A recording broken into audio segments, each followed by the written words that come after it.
Hello everyone. তো এখন হচ্ছে রেডি হয়ে গেছি, এই যে।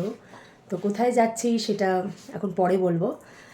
এ দেখো বাবি যাচ্ছে না, বাবি এখন ঘুম থেকে উঠেছে, আমি রেডি হয়ে বাবিকে ডাকলাম, আর মঙ্গলদীপ আর আমি বেরোচ্ছি।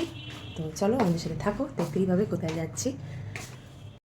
ঠিকঠাক করে সামনেটা পুরো ঢেকে গেছে, পেছনে দাও।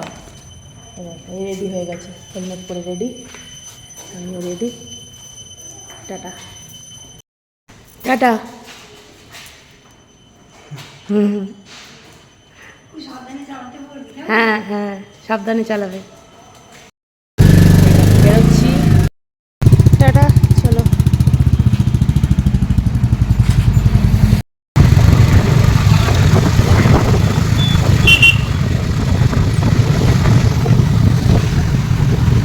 শীতকালের সকালবেলা দুজনে মিলে এরকম লং ড্রাইভের মতো বেরিয়ে যেতে ভালোই লাগে, কিন্তু আমাদের বাড়ি থেকে দক্ষিণেশ্বর ভীষণই কাছে, 20-25 মিনিট ম্যাক্সিমাম লাগে বাইকে।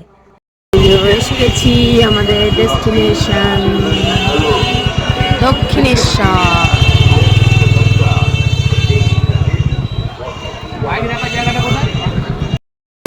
ভিড় আছে ভালোই, প্রচুর লোকজন, শীতকাল।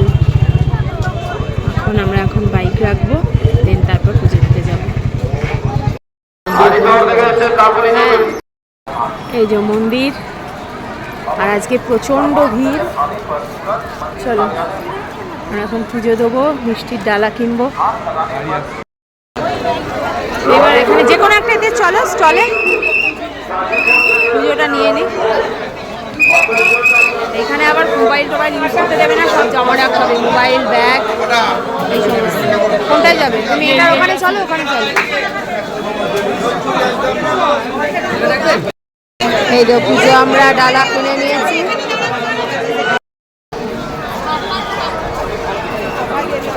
মায়ের মন্দির দেখে নাও, ভেতরে তো মোবাইল অ্যালাউ নেই। এখন যাচ্ছি,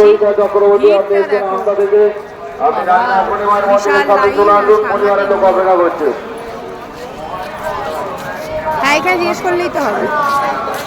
মোবাইলটা রাখবো,